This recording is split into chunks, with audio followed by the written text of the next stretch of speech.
Hey everyone, thank you for joining me on this episode of Strong Mind, Strong Body. Today we are going to talk about disappointment, and it's something that I know that all of us can relate to because it's an inescapable part of life. So, I'm your host, Angie Miller, and I chose this topic not because it's fun and uplifting, but I don't think that we need help with the fun, uplifting components of life.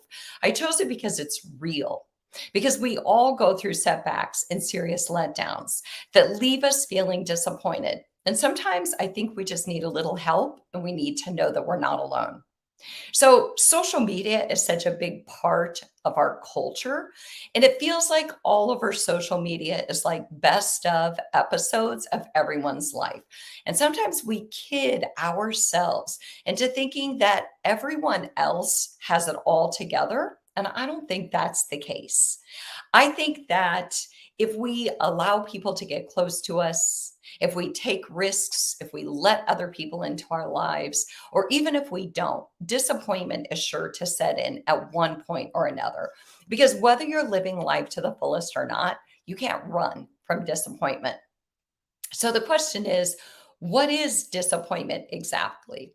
Well, if you read about my description in the episode, you know that I describe disappointment as something that happens when outcomes don't meet our expectations.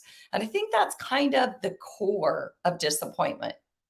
So when marriages end, when couples break up, when we lose the job or someone betrays us, or maybe we don't perform as well on an exam that we had anticipated or a competition that we entered. In all of those situations, we have this idea of how things should go or how we thought that they would go. And all of a sudden, we realize that they didn't go that way and we're in a completely different situation. We had this idea of an outcome and it went the opposite. So maybe we feel betrayed, maybe we feel hurt, disappointed, maybe we're angry, we could even be humiliated. And there's so many different emotions that set in when we feel disappointment, when somebody lets us down or life throws us a curveball. But I think also with disappointment, one of the biggies is that it can compromise trust. And trust is really what gives us that sense of safety and security. So, especially when we're in a relationship with somebody, we want to know that our truths are safe with them, that our secrets are safe with them. We want to know that we can be vulnerable with that person, whether it's a significant other, a spouse, a partner, even a coworker. So disappointment can compromise trust and our sense of safety, but also disappointment is kind of that feeling of loss and grief. And we know that anytime we experience a loss, even if it's the loss of our wallet, we have to take that time to kind of grieve and to let go of what we thought would be and to accept what is so that we can find our way forward. So when I think about disappointment, I think about the small to the big disappointments. Maybe your favorite team lost the Super Bowl. Maybe a movie wasn't as good as you expected. Maybe you lost something valuable like your wallet. Maybe you didn't win the race that you trained hard for. Or it could be the bigger setbacks, like someone stole something from you. They broke into your home and they stole your valuables. Or someone lied to you or betrayed to you, or maybe you're out of work and you didn't get that job that you really thought you were a good fit for, that you interviewed for. So I'm sure that you've had your share of disappointments. I think that we all have. But I think what's most important is not just what disappointment is, but how do we manage it and how do we come out on the other side? So I have some tips for you. And I was thinking when I was preparing this episode, I was thinking about some of my disappointments throughout life, some of the breakups, some of the setbacks, some of the job losses, some of the opportunities that I missed. And I think when I look back at disappointment, oftentimes what I recognize is not only the tools that I have within me to get through it, but also just the fact that if I hadn't had that setback or that situation happen, I wouldn't be where I am today. And I think sometimes that's what it takes is just kind of a little perspective. And that's one of my tips today, actually. So, number one, I think the first way to deal with disappointment is just to get very, very real. Be honest with yourself about the fact that you are disappointed so that you can get to the core of the emotions. Trying to lie to yourself and say things like, oh, I really never liked him anyway, or I didn't really want that job anyway. That's just kind of that stuff that we say and do because we want to protect our ego and we don't want to go into the depths of despair and deal with the ugliness. But our emotions are personal, and obviously they're going to be gauged by the severity of the situation. But I do think that we have to get at the core of those emotions. Because the opposite of acknowledging emotions and getting real is that suppression state. And I've talked about that on so many podcasts where just because you put a lid on the pot doesn't mean the pot's going to stop boiling. Suppression is like the kid who really wants our attention and they're not going to stop knocking until we give it to them. Those strong emotions need to be heard and validated in order for us to move through. So we have to give ourselves permission just to get to the core of it. Otherwise, we just end up packing up all our stuff into this big, heavy backpack and we carry it from relationship to relationship and job to job. And we usually unload it on the wrong people. And then we end up with more disappointment. So you have to kind of acknowledge, what is it that I'm actually feeling? Am I angry that the relationship ended? Am I sad? Am I humiliated? Do I feel betrayed? And maybe it's a melting pot of emotions, but I do think it's important to get to the core emotions of what you're experiencing. And number two, after you go through that kind of acknowledgement stage, and again, we're talking about, I'm Angie Miller. This is Strong Mind, Strong Body. And we're talking about how do we deal with disappointment? Because I think disappointment is such a part of our lives. It's just like joys and happiness and all the good things we have to experience, the setbacks too. So, number two, I think the important thing is we get it out. We kind of get to the core issue of what am I really going to?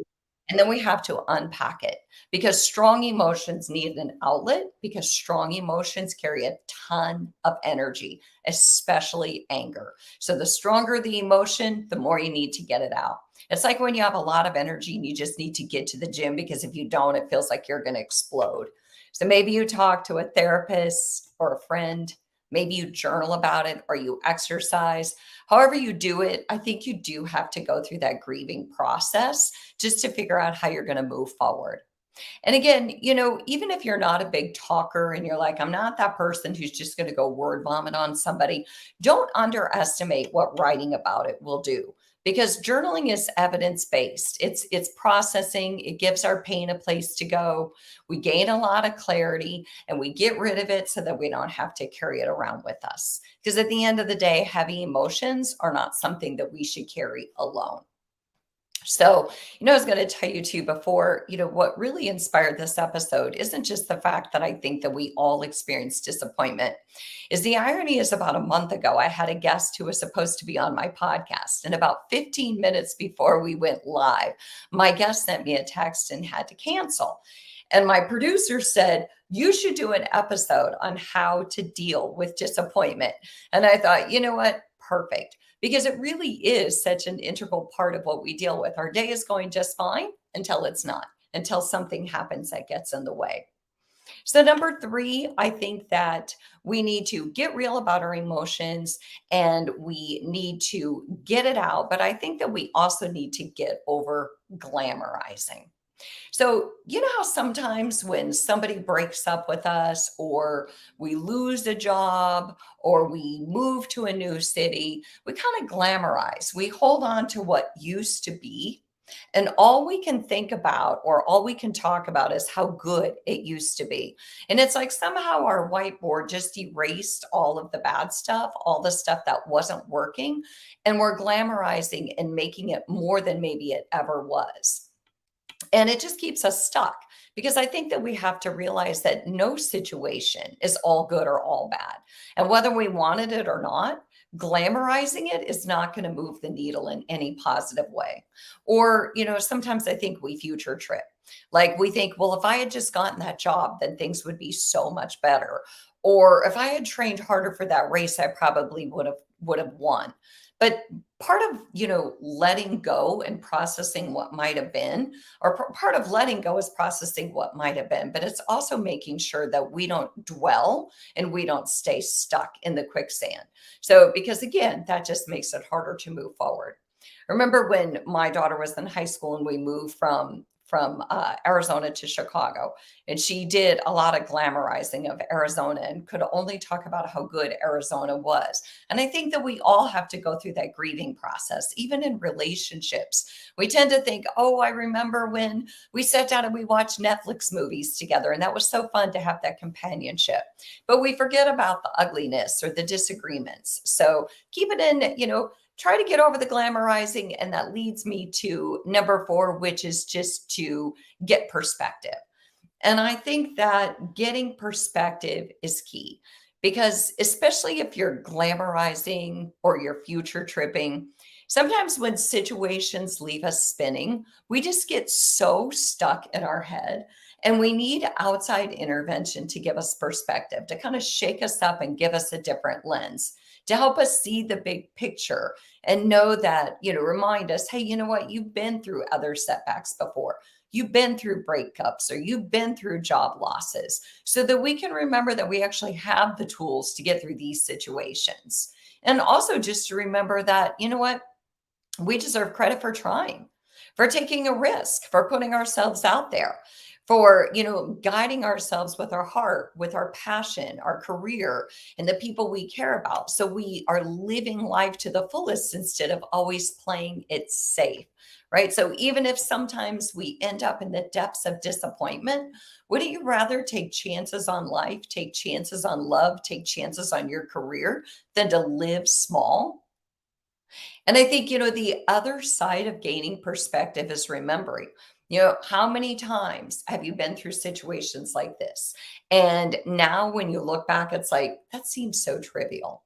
Like when you were in high school and you had your first big breakup, or when you got out of college and you had your first job and maybe it didn't go so well. And now, fast forward 10 years, 5 years, 15 years, and you're like, that was trivial. I mean, I've come so far since then. So ask yourself a year from now, how much is this setback going to actually have an impact on your life? Or next year, now that this person has left my life or I've ended this relationship, what can I create now that I've gone through this? How can I make this situation work for me, even if it's not a situation that I actually wanted in the first? So, no matter the depths of the despair, no matter the serious setbacks, the reality is that our lives aren't ruined forever, right? We are resilient as human beings. And, sometimes our lives are dramatically impacted, but they're not ruined. It's just that we get to move forward differently, even if it wasn't what we expected. And that leads me to my kind of fifth tip about how to deal with disappointment. And that is, last but not least, sometimes we just have to get a new approach. So when we go through setbacks, I think that so many times it gets into the core of who we are. It rocks our confidence and our self esteem. If we really love somebody and they're no longer in our lives, we start wondering, am I lovable? If we really, really loved our job and then we lost that job, we start wondering, am I ever going to get a job like that again? Am I ever going to find something that wonderful again? But when we get to that place, I think we not only have to go back and look at perspective, I think that it pays to remember that setbacks are kind of constant, right? But if you look at your life and you go, okay, keep getting into these relationships that don't meet my needs, or I keep getting into these jobs that don't match my expectations, or I'm not holding these jobs well. Maybe it's time to rethink our approach and try something different.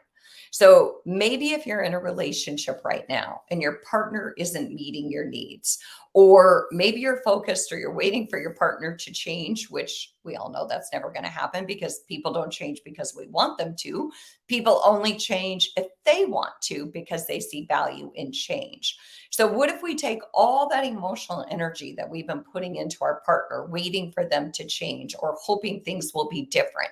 And what if we put that into us and we focus on what we need and what we can do to make our lives better? What if you focus on your needs, what makes you happy, what's missing in your life, what you can create? I've said it before about positive control. Where do you have positive control? What can you do to change your situation? So, if you keep applying for jobs and you keep getting passed up, maybe it's time to build your skills. If you keep getting into the wrong relationships, maybe it's time to go talk to somebody and reevaluate who you are, what your core values are, and what it is, what kind of person that would really align with you and what you want out of your life. I remember, growing up, my mom used to use that saying all the time about the devil you know is better than the devil you don't know. And her point was that so many times we stay stuck because we're so afraid of what's on the other side that no matter how uncomfortable we are, we just insist that where we are now is can't possibly be as bad as the unknown. But what if it is? What if where we could be or what's possible on the other side is so much better than where we're at right now? So many times we stay stuck because we're so scared of what might be that we're not willing to get uncomfortable. So, you know what? That is when I think back to some of the disappointments, just even in recent years that I've experienced. I've experienced a health issue that was a major disappointment for me that felt like a large betrayal of my body. I've been through other situations like all of you have. And I think it really pays to first just get real with your emotions. Second, find somebody that you can get it out with. And in doing that, gain perspective. Make sure that you're not glamorizing. And then, last but not least, maybe get a new approach. Maybe consider that if something's not working and you continually find yourself in these disappointing situations, maybe it's time to go a different path. So, again, I'm Angie Miller. I'm so glad you joined me today for Strong Mind, Strong Body. I'm always open to your ideas and thoughts about episodes or guests that you'd like to hear from. But I really appreciate your time. Keep doing what you love and loving what you do. And I'll see you next time.